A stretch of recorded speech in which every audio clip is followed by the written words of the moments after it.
right, everybody, it's Gordon from Keto Model Works, and today we're gonna concentrate mostly on playing with 100 shades of grey. Now, all you pervs and whack jobs, relax. This has nothing to do with the movies and red rooms and damsels in sexual distress, or maybe it does. Recently at the model club meeting, one of the members asked me, how do you mask your wheelbase on your aircraft? Well, the answer to that is you use some sponge, and I usually buy the super cheap stuff from an auto parts store. You usually break them or cut them into pieces depending on how violent you want to be that day, and you shape it to whatever hole or cavity you want to mask. And poke it in there with a stick or your paintbrush handle, or it doesn't really matter what kind of hard object you want to use. Poke the sponge into the wheelbase, and they usually conform to the shape of whatever bay or hole you're trying to poke them into. That sounds really terrible, but anyway, if you like to poke stuff or poke some stuff with a stick that day, then this will be an awesome time to do some stress relief, etc., etc. Another piece of masking material that I used in this build is some of the armor putty or silly putty or whatever the hell putty you want to call it. The only thing is that this kind of putty settles after a while and it will actually expand out. So just beware of that. If you want to like spray a camo or something like that, you're gonna have to do it, like quickly. I just take a scalpel knife and cut off the excess, and the world is a better place. Well, not really, but anyway. Okay, the next step is to clean the model with some isopropyl alcohol to prep it for paint. This is to remove any sticky fingerprints or slimy shit or whatever is possibly on the kit. I don't know where people get their hands into these days, but yeah, this is just to remove any dirt or fingerprints or even some previous paint. Well, anything that does not need to be on the kit. You can employ an earbud or a Q-tip or whatever the hell you want to call the thing to also clean up surfaces in smaller areas.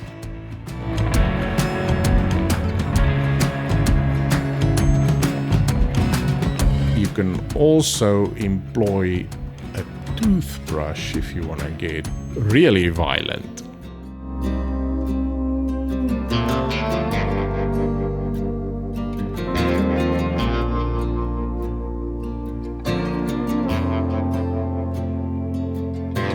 Unlike Tamiya, Academy has provided us with a pre-cut mask for the clear plastic parts. And I have to say that this masking set fits 100%. I use some silicone paint movers or whatever the hell they call these things to push down little pieces of masking tape.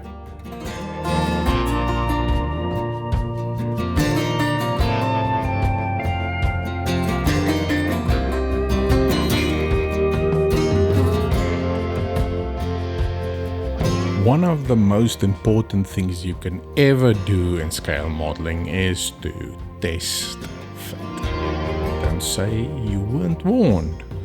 And then, we're gonna actually use some super glue to stick clear plastic. And don't let anyone ever tell you in some bullshit Facebook group or something that you can't use super glue to glue clear parts. It's just gotta be a specific super glue, better known as foam-friendly super glue, and this Bob Smith Super Gold and Super Gold Plus does an excellent job of gluing your clear parts with super glue. This super glue allows you ample work time, and you have a couple of minutes to apply the glue on the kit and then insert your clear plastic part.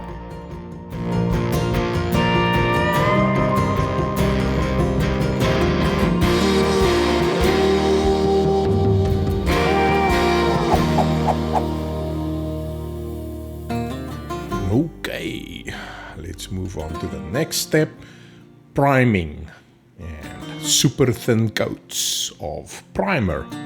In this instance, I'm using my favorite primer brand, Mr. Hobby, and this is the black version of that primer. This is a 50-50 mix at this stage. Oh shit, I'm lying. It's about a 70-30 mix, 30% paint and 70% thinner. And yeah, multiple thin coats is the name of the game. Okay, let's speed this shit up and do one of my favorite things. Watch some paint dry. Now, the real reason is I don't want to put you through all the agony of watching this at normal speed, but I still want you to see what I'm doing. So once again, I have to be like a hemorrhoid that's beating preparation H and remind you once again how painful it can be if you just slap on paint. Thin coats are always the secret to a smooth finish. Rather do 5 thin coats than 1 fat coat. I can't be more clear or crass about it. If you still don't get the message, then I don't have any hope for you.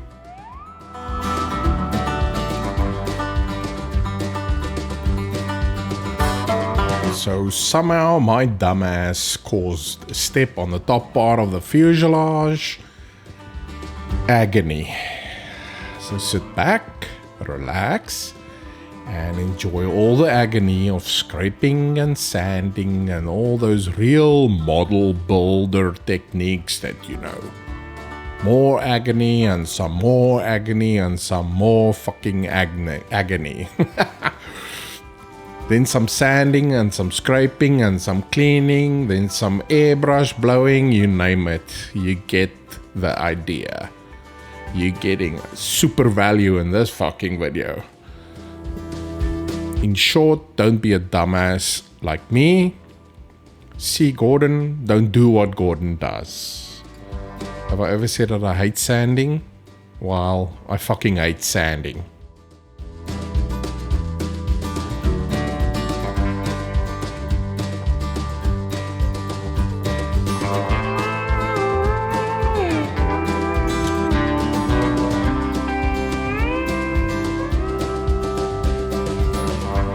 It's time to spray primer again to check the work that I've just done.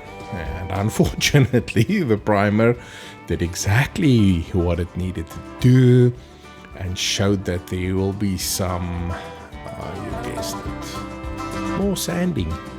And some more sanding, and then some more sanding. What's that I hear you say? Didn't he say something about test fitting earlier? Test fit, and fucking test fit again. Then some blasts of water with my airbrush. Who always wanted to pressure wash a B-52, right? Said no one ever. Pressure washing, sanding, pressure washing, sanding, pressure washing, sanding, pressure washing. Rinse and repeat, say that 20 times over.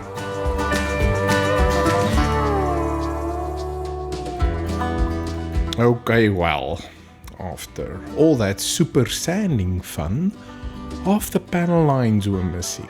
No shit. So I have learned the hard way when it comes to scribing once again.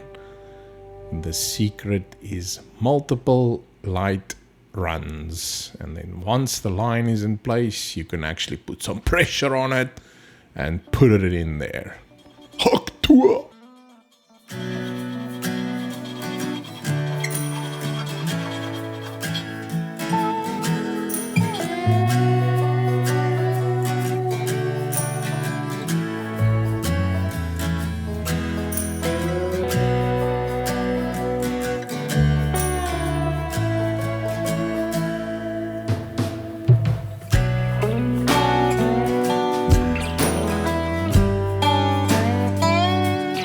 Holy shit, I nearly forgot about this little gem.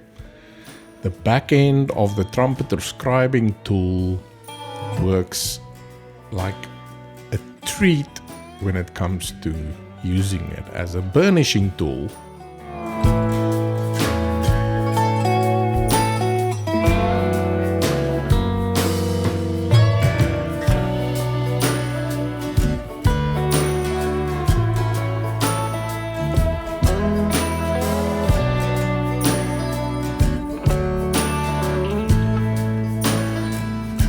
Sometimes the trumpeter tool actually works by pushing it instead of pulling.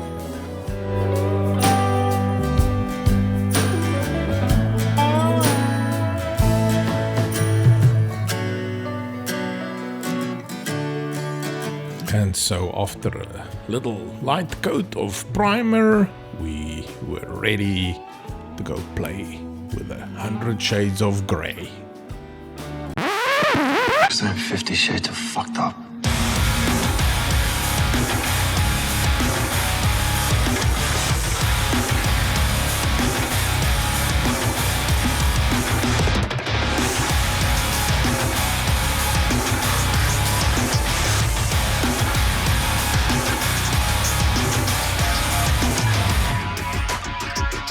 Come on, you knew that was gonna come. 50 Shades of fucked up.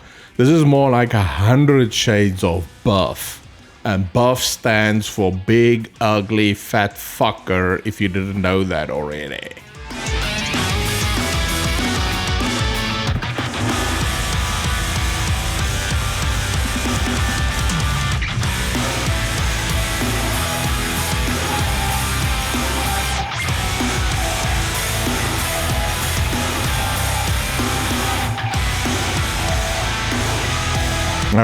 Okay. In all seriousness, what I'm trying to show you is that you can control the tone of gray by the amount of the same color that you apply.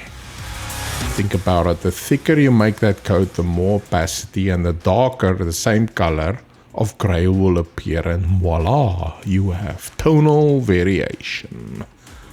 Tonal variation, I think I'm going to call my next. Now, I say this because I've seen a lot of modelers just slap on a color of monotone gray as a base layer on the kit and then start working the variations. I say fuck it, let the fun begin right from the start. Sometimes people misunderstand or forget that you can do this, just like Joba, and you saving paint. Don't ever say I don't give excellent tips.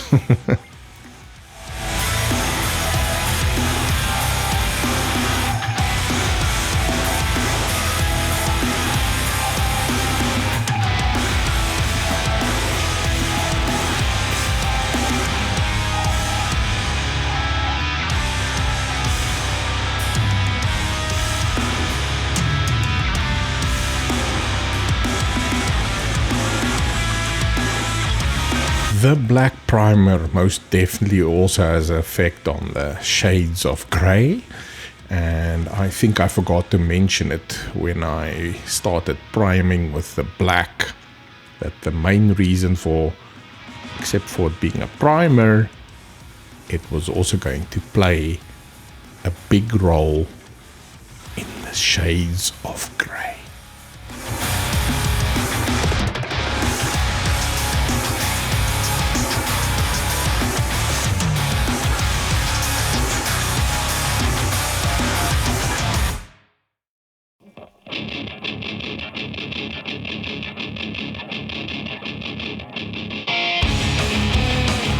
Also realized that gray seems to be a not so great color to video. I'm not going to get into the science of it because you might already be asleep by now, but in short, the contrast in real life was higher than in the ZIF's footage. The footage.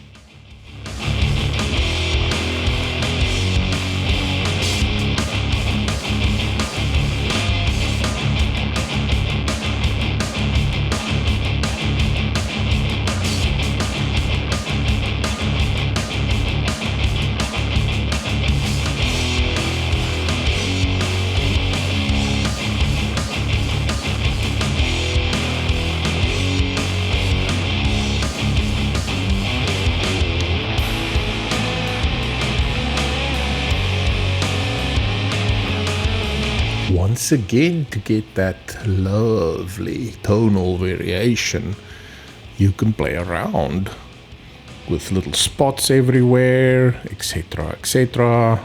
Increase the opacity in those areas, go over it with the same color just lightly, and yeah, once again we have tonal variation.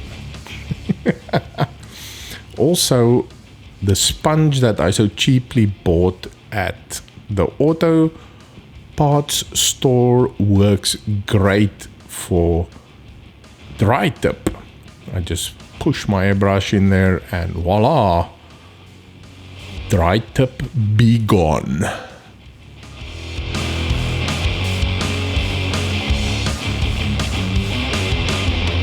Okay, let's speed up this shit again so that the people that's still awake don't have to sit through this one monotone gray shade that I'm spraying onto the buff right now.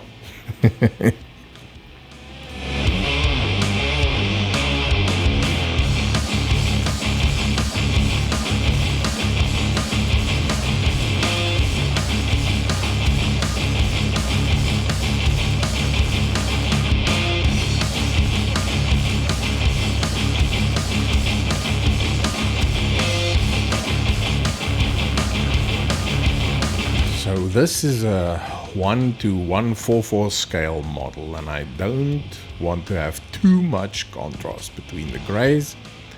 And so here I've started with the interesting stuff. I'm using some Tamiya XF80, super thin like 80% thinner and about 20% paint.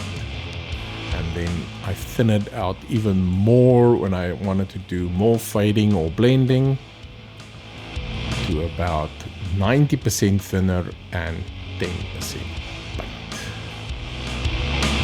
Note, blending, toning down, and fading.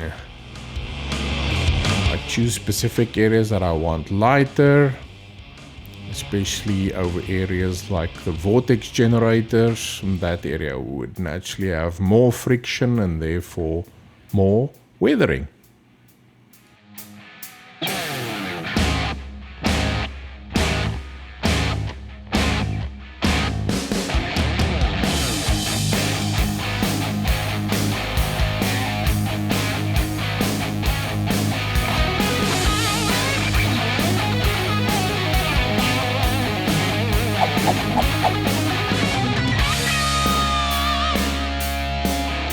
Another technique I like to do is to purposefully apply the paint in a spotty effect. All this does at the end of the day is to increase the tonal variation once again between the two grays that I have on the kit right now.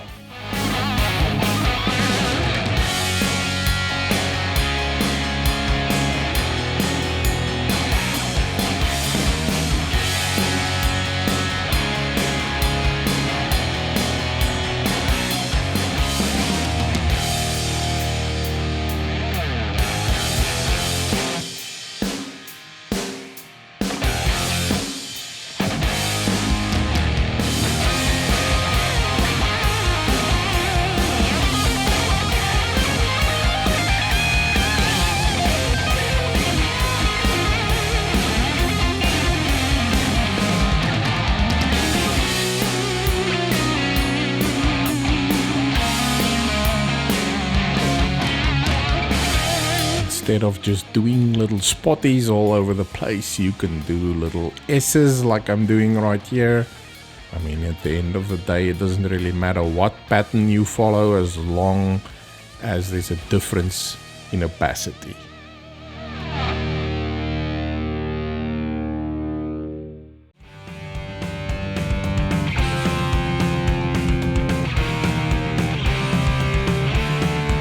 Okay, let's take a look at the different shades of gray that I could identify from the reference photos that I'm working on.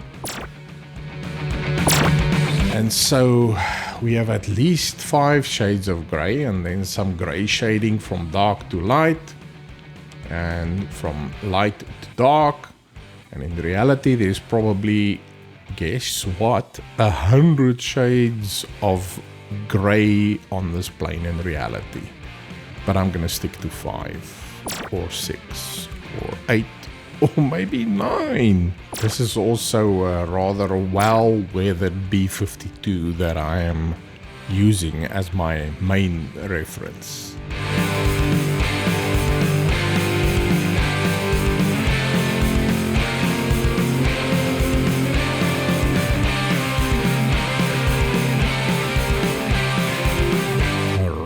Now I'm coming in with some Mr. Hobby H305 in the spots that I felt that was overdone with the Tamiya XF80.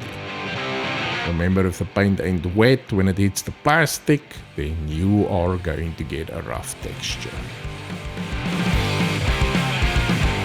Okay, let's get to some serious shit for a change.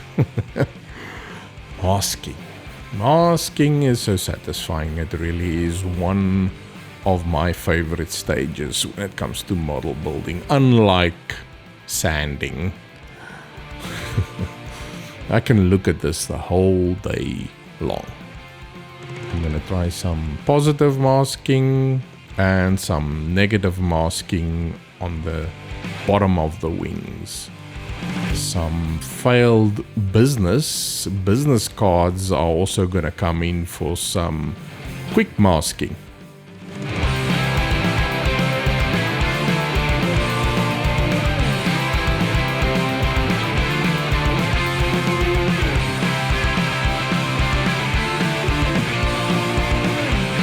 I know there's someone out there thinking, how do I mask these specific areas? Well, once again, reference photos or pictures is your best friend.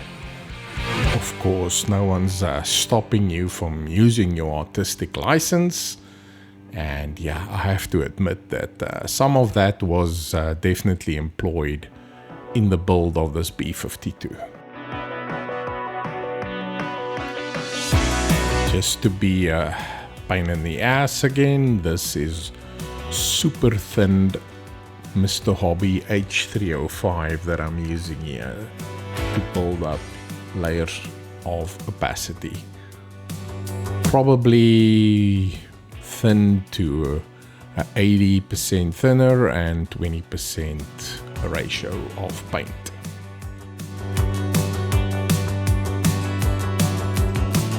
I lied. There's one thing better than masking.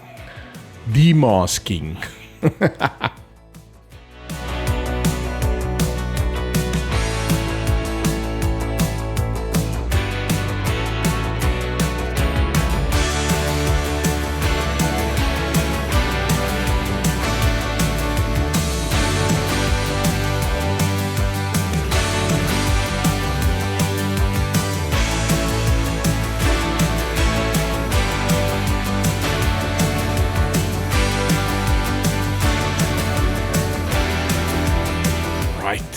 Let's get into some what I recall negative masking, where the actual masking tape is going to mask the lighter color and I'm going to spray a darker color over it. This right here is me employing my artistic license. There's no pictures that I could find of the bottom part of a B-52 flap area that was clear enough, so yeah, I'm pulling this completely out of my ass.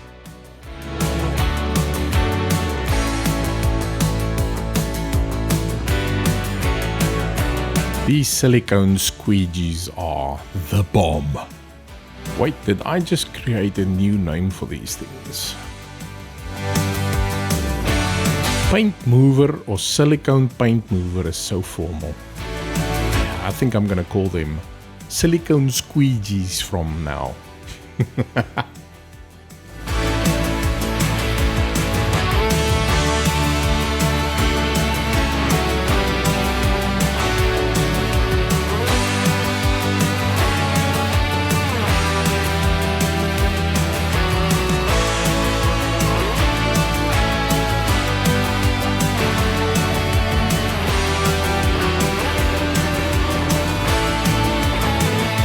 Well, that looks like something my dog just threw up.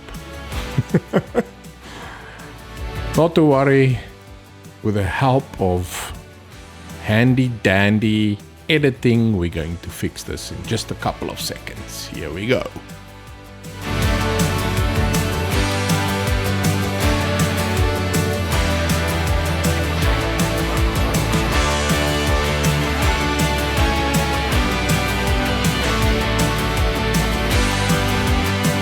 With a super thin coat of Tamiya XF77, I'm blending the Mr. Hobby H305 back a little bit, and voila, just look at that.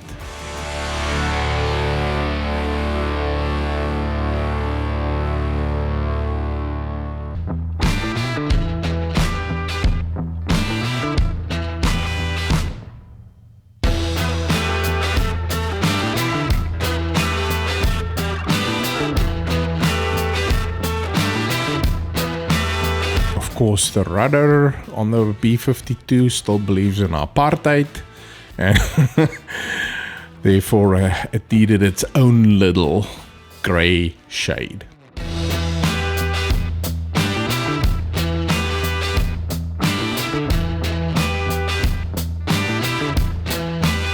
Okay, well, let's do what I refer to as fast masking. That's just if you want to build up some contrast between certain areas, then, well, don't do what I just did there. In this case, I'm using, like I said, failed business card, and just to make a contrasting line between the wing and the flaps.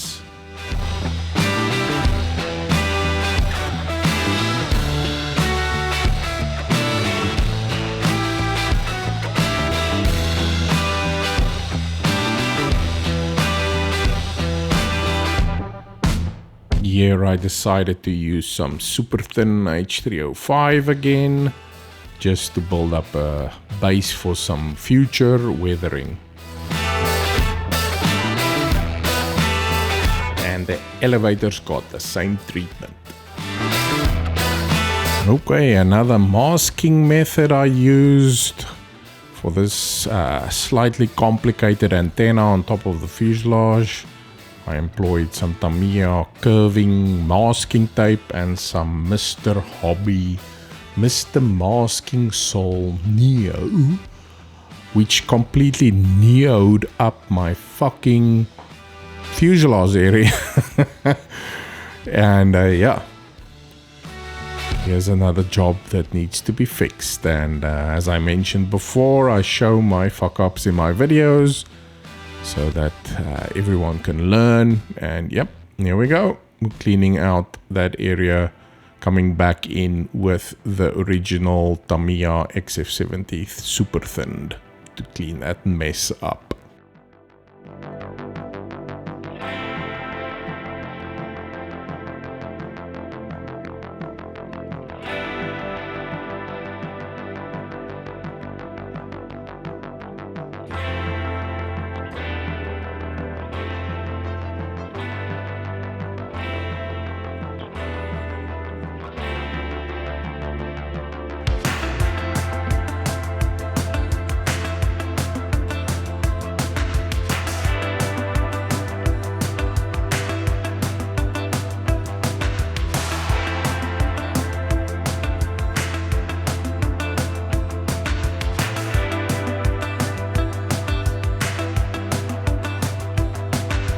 Please note, I'm actually not spraying paint here, I'm just drying the lacquer paint with some air from my airbrush. It's one of the advantages of using lacquer paint, it dries nearly instantly.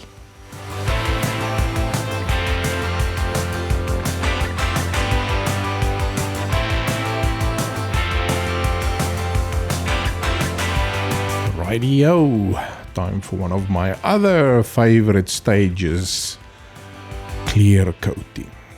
Yep, probably a favorite because it feels like I have for once in my life accomplished something. One thing I'd like to note, you might have noticed that I'm using a different airbrush. This is my Mr. Hobby Procon boy, and I use it exclusively for clear coating. If you decide to get into this hobby on a more professional level and you want to invest in some tools, then I highly recommend getting an airbrush for a single task. One for your base coats, one for metal paints, because I can't seem to ever get those pesky metal flakes out of my fucking airbrush. Then one more for clear coats.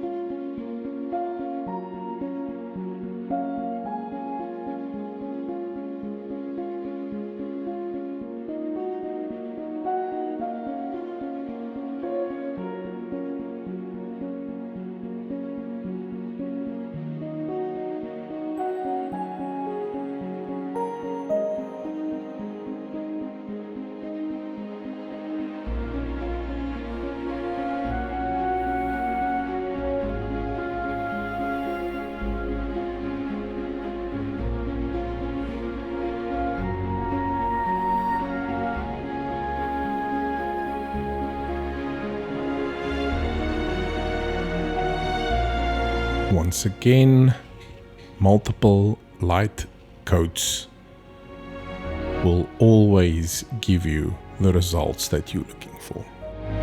Holy shit, that has brought us to the end of this video. For those that made it all the way, I want to thank you, and for those sleeping, I don't want to wake you, but seriously, I appreciate the support, and I'm nearly at 2,000 subscribers. I never thought I would even make it to 100. So thank you to all that watches my goofy curse-ridden content. Next video I'll be finishing off this buff. Okay, the guys don't have to be so fucking excited about that news. Anyways, stay safe, go build a model, and I will see you soon. Remember to silicone squeegee your wife tonight.